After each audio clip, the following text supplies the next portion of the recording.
Many blessings to you. I hope that you guys are doing all wonderful.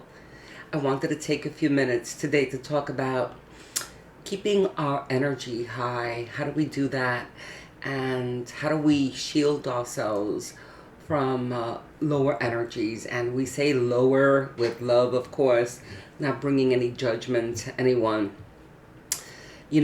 Last week I had quite a number of sessions, and throughout the week, I found it very challenging to hold my equilibrium um, in a compassionate way as I was sitting, listening to many of the beautiful souls who reach out, of course, because they need guidance and direction. But nonetheless, I realized how impacted it could be to just sit in front of someone uh, as they're releasing, as they are spewing the emotions and energies that they're feeling, the feelings that they're having, right? Uh, and how jolting it could actually be to just sit while someone is releasing all of this energy, right? And so it really inspired me to have a share about this because we don't really realize uh, the extent of how our energy is impacted when someone or people in general, the environment, the influences, we know this, right? But do we always realize how impacted we are by the exchange of that, right? And so I want to focus really first on keeping your energy high because I want to share what I do. And I work with many people every day to maintain my energy field, right? Because self-care is so critically important, right? Whether you work as a light worker, whether you work in an external environment, and even if you don't work and you have an exchange with other individuals, right? And so how do we maintain that high energy? uh, I keep my environment. The environment that surrounds me is very, very important to me. How do I do that? How do I create one? Well, it begins with the energy around the space. If you can look behind me, I'm sitting in my sacred space, the house that I've been blessed to have. The entire house is a sacred space, but this is the very concentrated sacred space. It's my office, is where I conduct remote sessions. I do healings uh, and sessions with my students. You can see the altar behind me. Vibration, when we have an altar that we share space with, that has an importance that we have reverence for and that we recognize carries a high vibration, then that high vibration is going to be creating a field, right? And that field is going to then have an influence on you or the person who created that field. And so for me, having a sacred space that's heavily concentrated on very high vibrational energy is very important to me. I find it challenging if I am not sitting in this concentrated high vibe, uh, although I can do it. But if I'm externally stepping out, if I'm doing an event, which happens so often, I bring a lot of stones with me. I carry a lot of stones with me, stones that have a high vibration. I usually hold one in my hand. Um, and these are tools for me to keep me in equilibrium in that high vibe energy while I'm presenting or speaking or doing an event, right? Or, of course, having a session, right? For me as well, what's extremely important is creating energetic space through ritual, right? And so if you walked into my home, you would be intoxicated by Palo Santo, by sage, and the vast collection of incense that I usually have throughout the house for no particular reason other than I want to again create that space for myself, for my partner, and for those who may step into the door. I can't tell you how many times I've had people come in, technicians to do this, that, or the other, who have said like, wow, as soon as I walked into through this door, I felt peace. I felt connected. I felt safe. We have, of course, the Atlantis fish tank here, and the technician who comes to tend to the fish tank absolutely loves to come here. He purposely leaves the visit for the end of the day because he really wants to end the day by just being in the energy, right? And so, scent, right? The vibrational space. Music. Music is a lot more than what we know, right?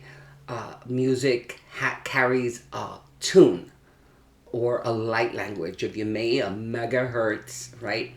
And so just think about when you're listening, not that I'm, bringing any judgment to it, but, loud, chaotic music, say, right? You feel that, right? You feel that energy coming through, and so likewise, when we're hearing serene or high megahertz frequency music, it carries a very high frequency, a tune that's going to now feed and fuel you, and be in tune vibrationally where you are or where you should be on that high vibrational space, right? So music is very important to me. These are the things that create an environment, for me. And so what creates an environment for you, right? We can't always be in this sacred space that I'm so graced to have, right? We have to step out. We have to go into the environments. We have to travel and public transportation. We work in external environments, So I come back to this stone. This is a beautiful amethyst that I have, right? If you're looking to keep your vibration high, of course, I would suggest that you carry some gemstones. I just took off my bracelets because I was getting ready to do the video, but usually I have about 10 bracelets on me. I'm sure you've seen them. Of course, I have my beautiful Egyptian amulet, and these are much more than adornment to me. They carry vibrational energy, and so they assist the embodiment that I carry vibrationally when I wear these pieces to just amplify the energy of the heart space that I feel that I lovingly want to carry, that I desire to put out in vibration, right? And so we can do this as well. If you happen to be in an external environment like an office,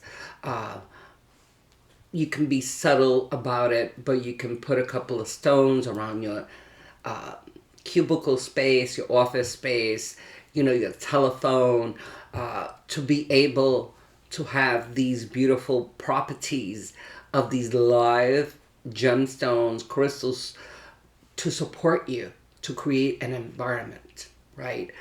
And again, we're looking at enhancing and creating, uplifting the vibrational space, right?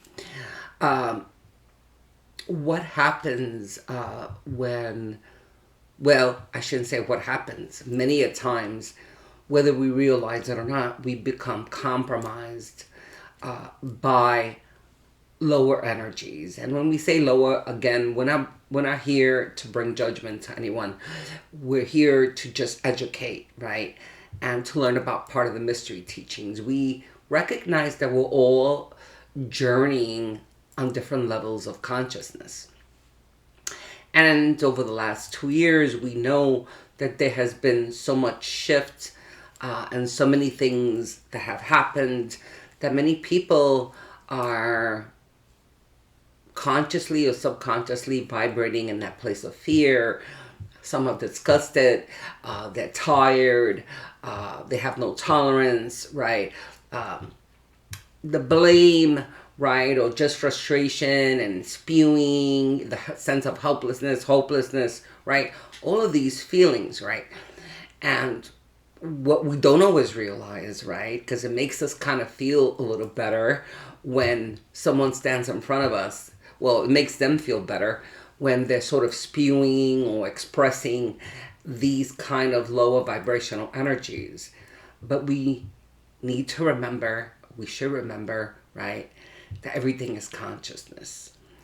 And that the word, what we are expressing, carries a lot of vibration, right? And so seemingly it may seem innocent where somebody may be just expressing themselves, they're frustrated and they're just spewing all of that, right?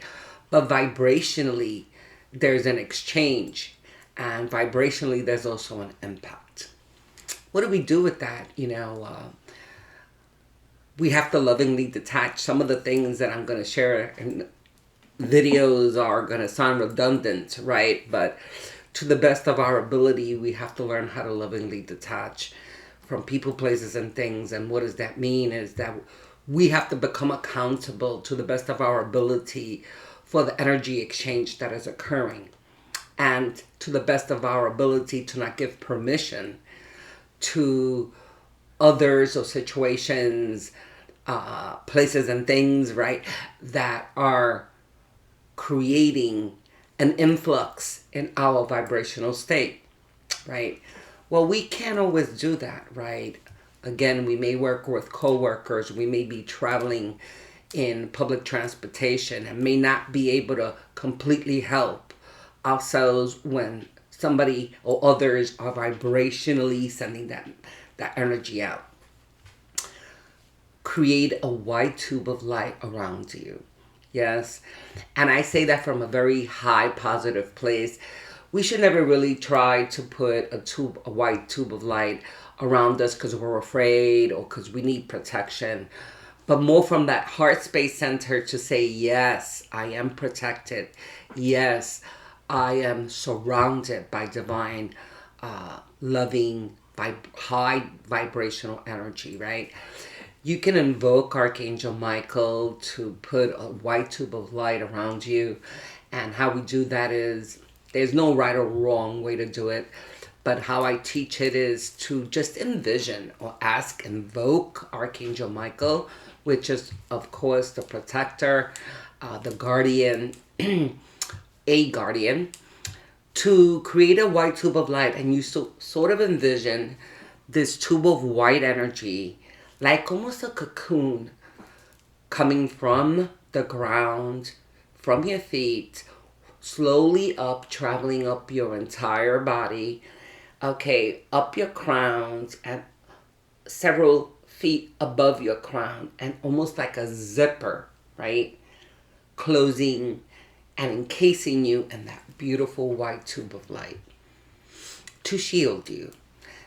Again, we should not have to put a shield around us because we're afraid. We're placing this white tube of light to just enhance, right, that beautiful space that we are creating within ourselves and within our environment to keep us in that beautiful, high, energetic space of light, right? So every morning, especially if you are traveling or going to work or know that you're going to be perhaps in a high vibrational place that could be volatile, it is a practice that we should put into motion. We should put into motion the white tube of light every day, right? But in particular, when we know that we're going to be around an environment that may have an impact in our, unique individual vibrational space. And then, of course, you've heard me say it before again, Be very mindful of what you are engaging in, right? If you are engaging in low vibrational energy that induces fear, right? Or separation, the news, right? We need to be ever so mindful of the news, news programs, talk programs. Is it, the question you should ask yourself, is it helping me keep my vibration high? And based on that answer is how you should proceed with what you should engage in or not. And so even a innocent talk show, if it's not fueling you, if it's not feeding you, if it's gossip, if it's skinning people, it's not feeding you, right? It's not doing anything for you. It's taken away from you because it has your attention, And whether we realize it or not, whatever we have our attention to, we're feeding and we're having an exchange with. This is critical because, again, we don't have the mindfulness all the time to recognize that this is what's occurring. But on a higher consciousness, everything is what? Constantly moving, shifting, and exchanging. There's always an exchange, right? And so it may seem innocent enough that we can watch a gossipy talk show, but there's an exchange. It has your attention and it's got you locked in, right? And at that moment, there's an exchange going on. So all of a sudden, what may seem, innocent enough may be now setting seeds of unworthiness, of indifference, of gossip, right? Of separation with others. Do we always have to be so mindful? Do we have to stop? Well, beloveds, I'm going to say that we should. Like here in this household, we do not watch the news in any format. We don't watch any programs that are not enhancing and feeding our collective soul here in this home. It's always enriching. It's always spiritually high vibe, right? And that is why we're able to maintain that environment throughout the day, no matter what we're doing, because everything that is around us and exchanging in our energy field, excuse me, is of a high vibration, right? And so be mindful of what you're consciously and subconsciously engaging with. Is it fueling you? Is it feeding you? Is it giving you? Is it, bringing you joy? Is it supporting you? If it's not, then why are you engaging? And do you think that there's a secret, between you and the exchange of the social media or news to think that, oh, it's okay. Nobody knows. It's my secret.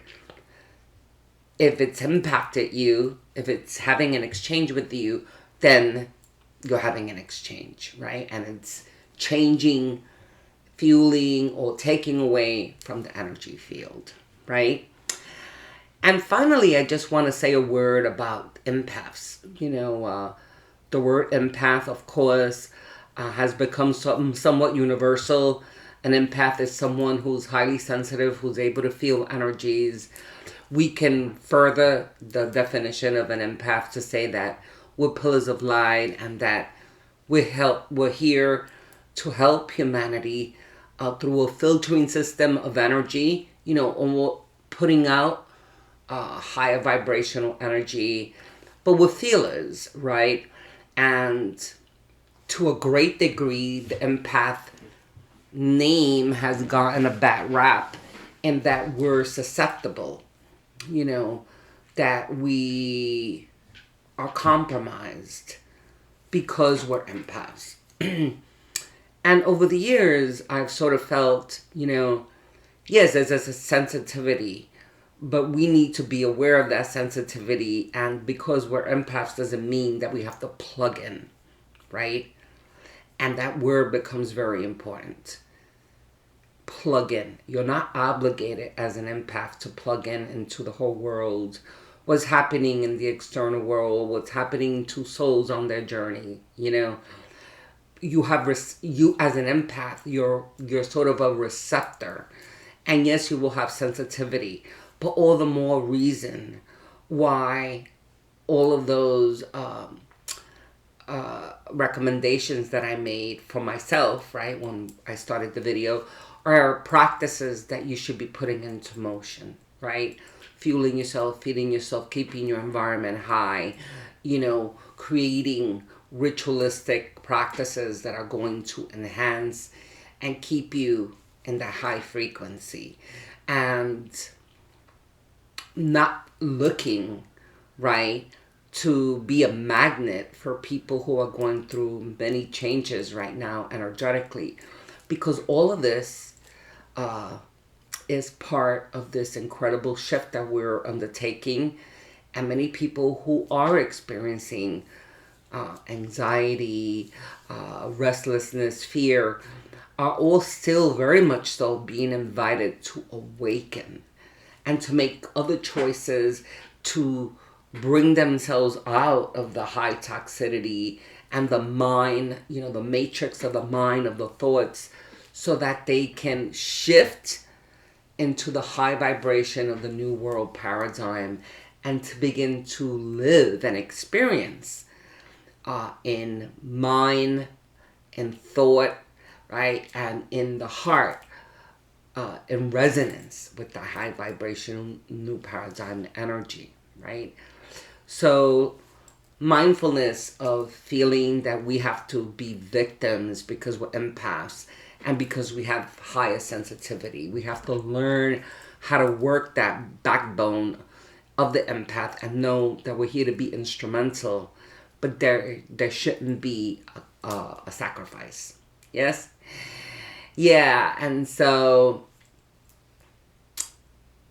needing to learn how to make shifts. As for me, believe it or not, I've become selective of the people, the clients, the students that I engage with. I'm not doing that from a place of judgment. I'm actually doing it to help them focus on how to evolve, eliminating the everyday blah blah blah blah blah blah, you know, and bringing them, inviting them to how are you evolving? How are you evolving? You know, what are we doing to help you reach those higher levels, right? And when that occurs, then there's a beautiful exchange between me and the students or the clients, where they're open, receptive, ready, and willing, and I then can give them that beautiful nourishment and insight without there being a compromise, right?